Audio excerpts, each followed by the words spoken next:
What is going on, everybody? Welcome back to OzSide Football, your number one destination for football with an Australian twist. We're back again, Transfer Weekly. Harry, mate, how are ya? I'm good. How are you? I'm happy to be Oh, boy, don't mind me. I'm eating some bread. I'm hungry. here. I'm eating bread. I'm ready to talk transfers. We're gonna I go. am. We're gonna do a little bit more structured today, aren't we, Haz? Yeah, we are. I'm going to cover confirms, and Jaden will cover rumors. Mm-hmm. And I'm going to list a few more than we did last week. We're not going to talk about them in depth, but just some transfers you should definitely know. That'll definitely change the direction of some of the leagues this year. And I am gonna obviously do rumors. I'm gonna talk about the major rumors, and then we'll sort of go from there. But let's talk confirms. Everyone wants to know about the biggest transfers that have gone on during the week. So, what do we got?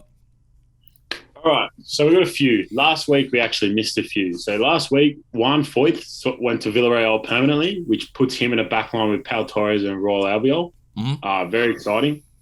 On a Barcelona front, we saw Aguero, Eric Garcia, who's very big signing for them because they've had problems at centre back, and Emerson from Real Betis to there. Then we also saw Omar Richards, who had an outstanding season at Reading as a young English left back signed for Bayern Munich. Yes, they love their English left backs. Yes, which was very interesting. So they're some of the ones we missed last week. An honourable mention is Trabzonspor from Turkey. They've signed Bruno Perez, Gervinho, and Murray Kemsic. So it looks like they're trying to do some damage over there. On a Premier League front, this week we saw four very notable transfers. So we saw Boubakary Soumare. I love that one. I love Leicester's transfer strategy because they just get good players. And I think it was only, 20 million? Yeah, it was 20 million. Yeah. Definitely, like we said last week with the Paxton Daka move, definitely like a sign of, all right, we're going to actually hold on to players and we're going to give Europe a decent challenge. Yeah. Lille are getting raided. Oh, God, yeah. I think it's interesting because they won the league, right? And they know that we're not going to run it back this year and win the league again. Yeah. So it's like, let's get as much money as possible, reinvest it smart, and then maybe in a couple years' time, we'll do it again. But it's smart from what they're doing. Yeah. And so that was one of my favorite Premier League transfers. But there were three others. One we discussed as a rumor last week. So Trincao, I believe it's pronounced Trincao. Yes, Trincao to from Wolves. Barcelona to Wolves on loan. Portuguese takeover continues. Yes. With an option to buy as well, which I like. Yeah. And we saw the Paxton Daka hyperlink on FIFA. Enoch Mwupu. I could have butchered his name there. He's a right/centre midfielder from Salzburg, also Zambian, and he went to Brighton for 23 million. That's big, but I like it because, like we said with Norwich last week, it's signing players that are versatile, and Mwepu is versatile. You can use him on the wing, you can use him in midfield, you can do whatever you want with him, but he doesn't solve Brighton's problems, which is scoring goals. Yeah, well, I think it was a direct replacement for Davy Proper, who just left back to Holland. But that is a fantastic replacement, by the way. Yeah, Salzburg always going to get raided, but Salzburg, like the Red Bull franchise, so to speak, that has no problem in producing. No, not a chance. No. And it's showing with Leipzig being Yeah. the top of the name. It's showing so much. Yeah. And the other transfer, which we talked about last week as a rumor, is Junior Firpo. Okay. Junior Firpo, at least, I think I wrote the price down. 15 million. 15 million euros. Cheap. Leeds know how to get it done. Yeah. And Leeds, that's going to be fantastic. They get it done. Yeah. They get it done. Seeing him up and down that left-hand side will be... Jack Harrison in front of him. Exactly. Be very, very interesting to see how those two link up. Now that Jack Harrison, as well as that, has moved to Leeds permanently from Man City, so no longer just a loan deal. So he's there permanently now. Man, Leeds. Million. Hey? Cheap. 12 million. Cheap as well. So those two, 25 million combined for those two, and you get a left-hand side, which on its day can be very, very dangerous in the Premier League. I like the deals that these clubs are doing, and then they're making smart deals. And we talked about it last week where it's where the window's still affected by COVID, and clubs still don't have the money to splash around like your PSGs or your Man Uniteds and that sort of stuff. So they're just making smart signings that are versatile, that will fit their system and that'll do well. And I'll get on it further when we talk about rumors. But Barcelona selling a player for 15 million to get his wages off of the books and get some money into the club we're gonna see a lot of that. We're gonna see a lot of that this summer. But I will talk about that as we go more. We're gonna see big clubs getting rid of players they normally wouldn't budge for. Yeah. As much, if that makes sense. They normally wouldn't let Firpo go for 15 million, but they're going to have to. They need to because they need the money. Yeah, they need to be playing kids, and it shows with Pedri how good he's become. God, he was so good in that Italy. We'll talk about it in our Euro podcast, but he was so good against Italy. So we moved to France, and I've got 4 transfers on a French level. At this point in time, Ramos that's a confirmed. Is confirmed. Yes. However, I haven't seen PSG post about it. They just posted it. I just reposted it. Oh, I reposted it on OzSide. Yeah, I haven't been home, ladies and gentlemen. So no. It's a full on confirmed. He's in the kit. He's in the Instagram. He's there. Beauty. That's unreal. So obviously we have Ramos. Needless to say, it doesn't need to be talked about. That's huge. That's huge. We talked about it last week. Yeah, on a PSG front, our chaff Hakimi, massive. 60 million was massive, and for people that don't know, Inter are in huge debt because they're owned by Chinese retailers, and as we all know, we covered. So Inter were in huge debt, even though they won the league, which was the thing they needed, and Champions League football is what they needed. They have to sell assets, and Hakimi is arguably their most valuable asset besides Barella. So selling him for 60 million to PSG was smart. But PSG, and on the other end of it, PSG get a right back to right winger anywhere on that right side, and a left back, and it also frees up clubs to go in for Meunier, and we know clubs like Arsenal looking at right back. So that was an interesting one. But I got a special one coming out of France. For those who don't know, Lens had a great season, and at the core of this was a young centre back called Loic Bade, and he signed for Rennes, which have Camavinga and Jeremy Doku on the books. Now, this kid's 21, this centre-back. Camavinga maybe not for long, but I'll talk about that. Yeah, but it's still showing how good Rennes are becoming in the market. Yeah. Now, this guy signed for 17 million, and let me read you some stats. He's 21, right? Let me read you some stats. 2.4 interceptions a game, 1.8 tackles, and 4.3 clearances, 31 appearances, right? That's on average a game. Yep. If we look at someone like Ben White, who's average priced at 50 million in the market, we're looking at 1.7 interceptions, 1.4 tackles, and 1.4 clearances. Bear in mind, 2 completely different leagues. Yeah. I'm not saying who's better, just this is stats, right? Loic Bade kept 9 clean sheets as a 21-year-old in a side that was expected to get relegated, right? And finished in the top 10. They were dead. Everyone thought Lens getting relegated. They did very well. And Ben White kept 11 when he played for Brighton. So bear in mind, Robert Sanchez also had a blinder of a season. Let's not forget that.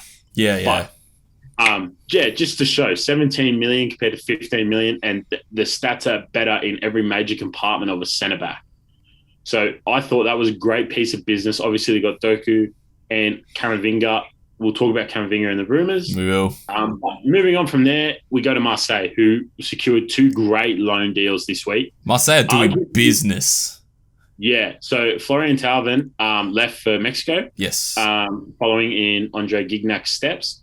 So they replaced him with Cengiz Under. Who was on loan at Leicester last season. Yeah, he didn't do well at Leicester, but he's been known for his time in Rome. I can tell you from Italian football standard, like he's very well respected over there for a youngster. Yeah. But he fell off a bit and he didn't really fit the new Roma system. And obviously Mourinho didn't see him as part of the plans for this year.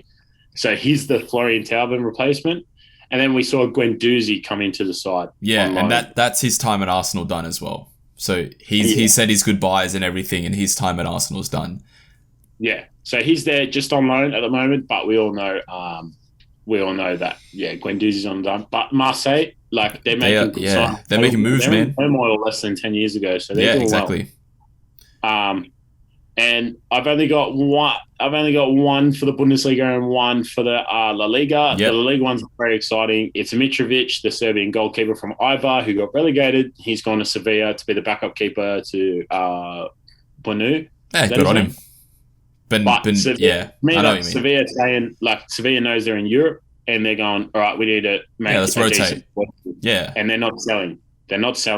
And they're bringing in, that's a great free transfer, because if you've ever watched the Liga, even if you've watched the highlights, you'll know that Mitrovic is a great goalkeeper. And in the Bundesliga, we saw two transfers, exact same position, exact club, one in, one out. Andre Silva, Frankfurt to Leipzig on a $20 million deal. Yes. Once again, Leipzig, the Red Bull. They bloody know how to get it done. They get it done. Simple as that. They just get it Simple done. As that. Sherlock didn't work out as best as they thought he would after a great season in Turkey the year before. Silva showing last year he knows how, like, he suits the Bundesliga. Yeah. He's been in other leagues, hasn't worked out for him, but everyone knew that he's quite capable.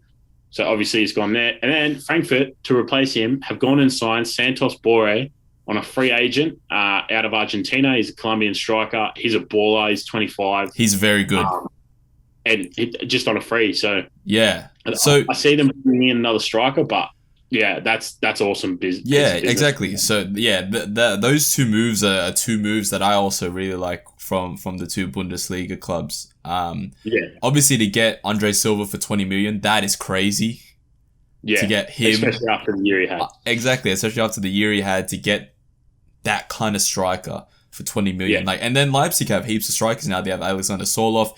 They have Huang Hee-chan. I see Huang Hee-chan leaving in the summer personally, with Andre Silva coming in. And what's it? Sorry, Yusuf Poulsen. And exactly, and Yusuf Poulsen. So that's 4 strikers. They do tend to play with the 2-striker system though, so it'll be interesting to see where I see Silva and Poulsen. Yeah. With Sorloth as a getting off the bench. I don't know. I don't think Sorloth off the bench. I think Sorloth's struggling, but who knows? I'm happy to be proven wrong. Exactly. But then, and then I like that from Frankfurt. So they pocket 20 million. Obviously, they have to play Santos, and they bring Santos Barra wages. But like in terms of a financial standpoint, like bringing in 20 million, and then they can then use that to reinvest in areas of the squad that they needed it better. Yeah. Because they didn't need a striker. They lost one, got 20 million for him, and then just got another one for free. Like a really good one for free. So yeah, from a standpoint there, I really like those two moves. Those two moves are really, really good for me. Yeah, and moving on, as we are an Australian duo, yes. I have to mention 2 Australian transfers that were very impressive this week. Mm-hmm. So we saw Brendan Borrello, formerly of the A-League. He's under Freiburg's books. Didn't really play much for him. But he's moved to Dynamo Dresden. Now, if you watch German football, you know he's massive.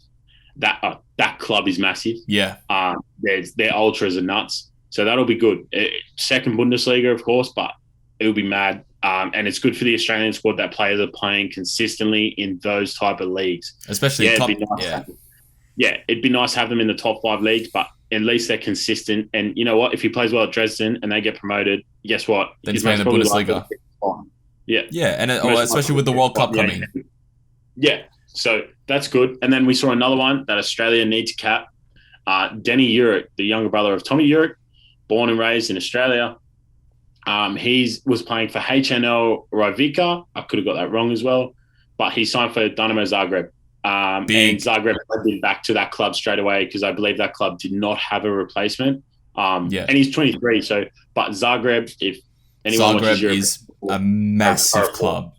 Yeah, they're like Red Star. They're an Eastern European force that, they're massive. Yeah.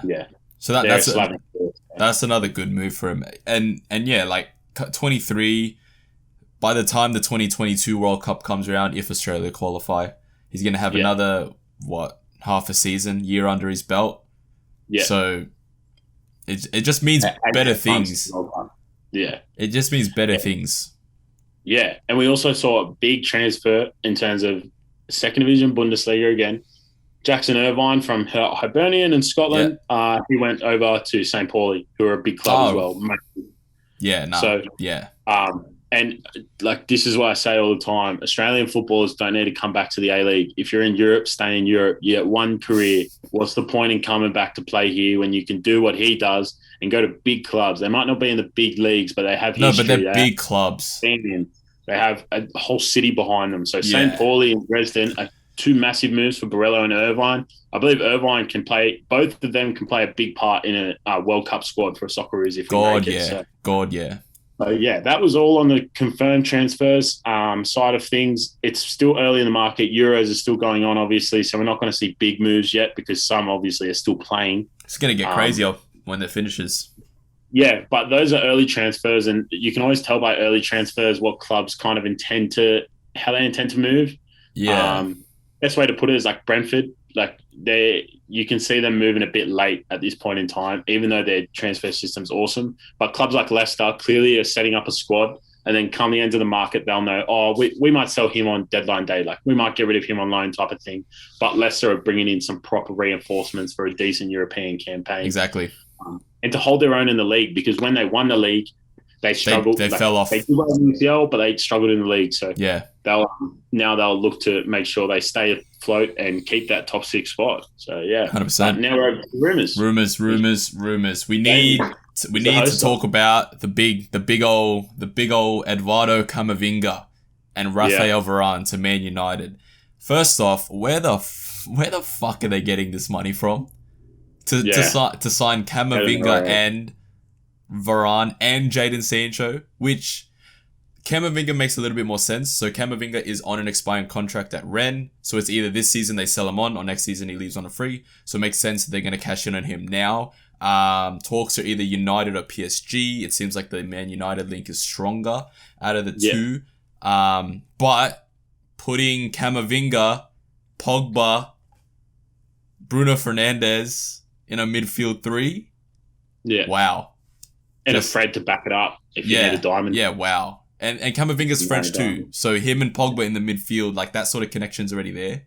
So that will be a dynamic midfield. And honestly, and then Varane as well. So Varane comes in and Camavinga as a young lad to come to the Premier League to hear the same language being spoken to you from Paul Pogba and Rafael Varane, that would be massive for him, especially as a settling in sort of thing.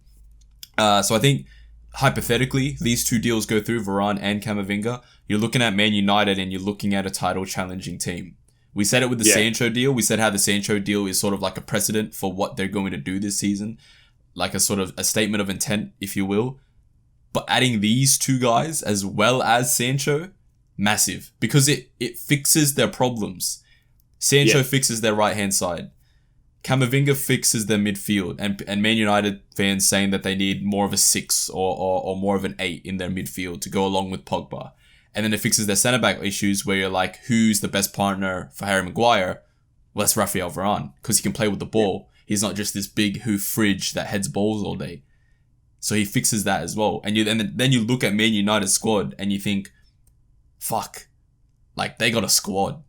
And rumors wise, these deals go through and they are a title challenging team for sure. The next move that I wanted to talk about, apparently Miralem Pjanic, 20 million from Barcelona to Spurs is what's being touted about, which is interesting. I did not say that. which is interesting. Yeah. So that's a very interesting move that I picked up on that apparently has been mooted. But we're going to talk about Barcelona and their financial struggles because, man, they need to sell. They are in so much debt. They're so stupid. With selling Arthur for Pjanic. So stupid. 24-year-old for a 30-year-old. So dumb. Baffled me. Yeah. Well, as well as that, they can't even... I saw... I don't know where I saw it. It was like this graph where they showed how much the people are being paid at Barcelona and then how much they need to get rid of. So, like, they can't even sign Lionel Messi back to another contract because they don't have the money to sign him back to a contract that he wants. So they need to fire sell your Junior Firpo. They need to fire sell your Pjanic, your Umtidis, Coutinho's, Neto, Braithwaite. Like, they need to get rid of all these guys and they're going to sell them for cheap. Braithwaite would do well at a Premier League club, 110%. Yeah, I can see him as, like, either a Brighton would yeah, exactly. Yeah, exactly. So I think that the Euros, like, it just rose his stock even more, like a Braithwaite. Yeah. So Barcelona are going to be doing a fire sale this window. And don't be surprised when you see more Junior Firpos going for 15 mil you see fucking Pjanic going for 20. More loan deals like Trincao as well. Exactly, because Trincao, a loan with an option to buy that frees up wages on Barcelona's ends, gives them the opportunity to get like a 20 million fee for him next season or something or other. Yeah.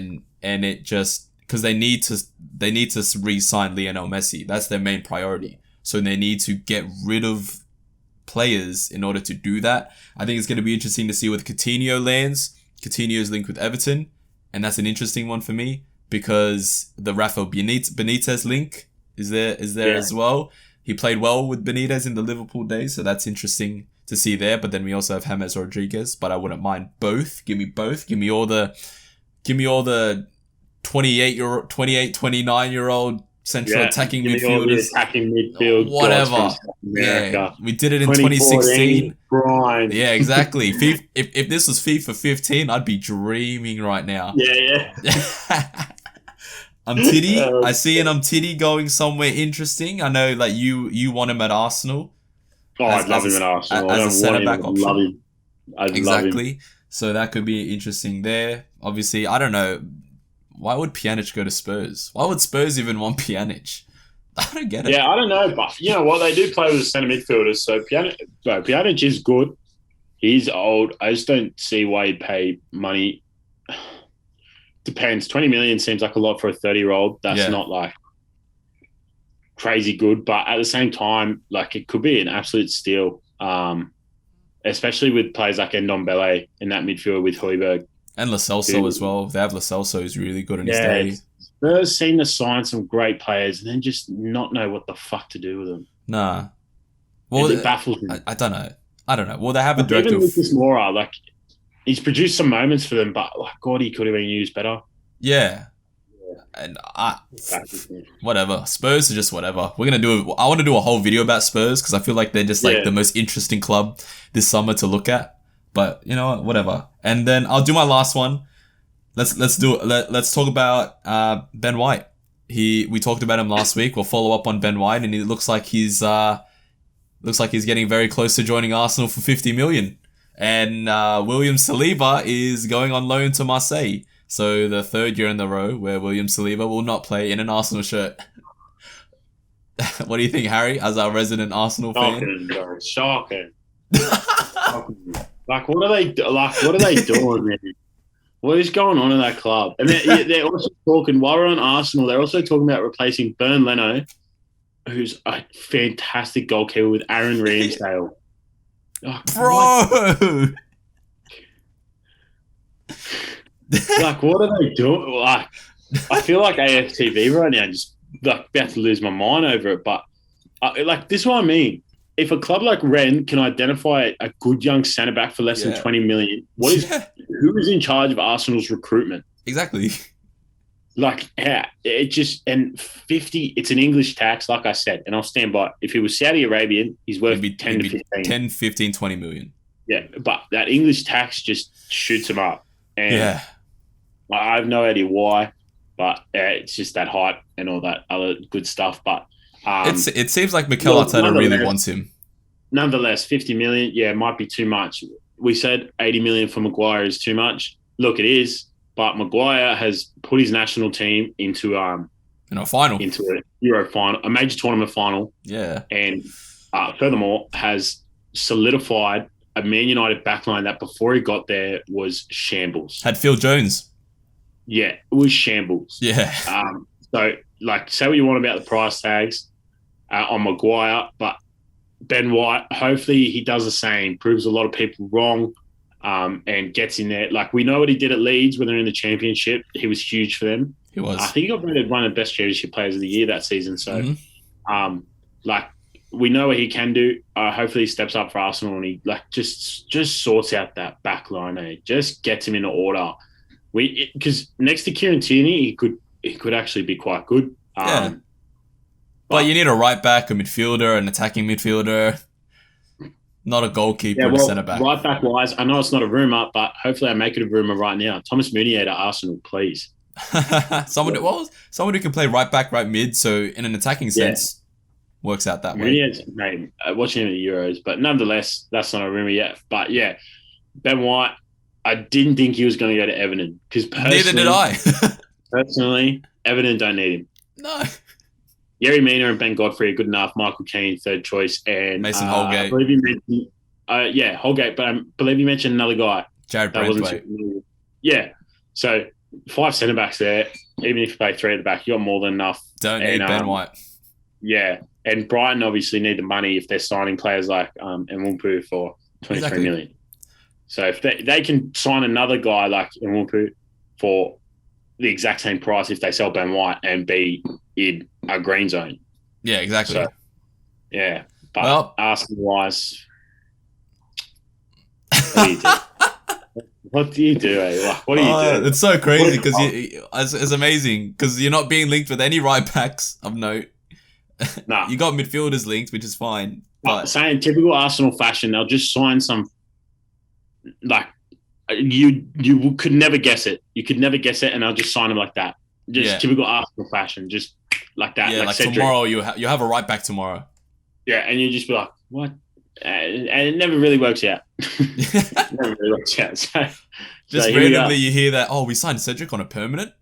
Yeah. But look, Ben White, 50 million. Is he worth 50 million? No. Can he improve Arsenal? Can he be worth 50 million? Yeah. Oh, he can. Yeah. If he does well and puts us back in the top 4 spot and just solidifies that defense and like hopefully with Partey in front of him, and the more midfielders that we're bringing in, hopefully it just solidifies up and we can get it done. 100%. Well, that's all we have time for today. That was the OzSide Transfer Weekly. We got some confirms, got some rumours. Drop any confirmed or rumours we didn't talk about in the comment section down below. We read every comment. So make sure you go and do that. Remember, like, subscribe, comment. Yes. And then when you go on TikTok, remember to comment. TikTok For You page blows up. Instagram, chuck us a follow. Facebook, Twitter, all that good stuff. We're everywhere. Yeah, and we love talking to people. We do. We love football. We love football. Seriously. And we just say cunt every like 2 words. That's the one thing when people describe Australians, like, man, they just swear like every 2 words. Yeah. You're not wrong. That's what we need to get rid of that, All right, we'll see you guys next time. See you later. Girl, I thought you was the realest thing. Stick together, get a real estate, but you fucked around, started playing games. Different lives, but it felt the same. You the reason why I ride this way. Got a rhyme and got a band now. So recently in these past days, I've settled down. Took a while, but I'm settled now. Be around, I can't allow. Think of you when you're not around. Now I'm thinking about the checks now. You the reason why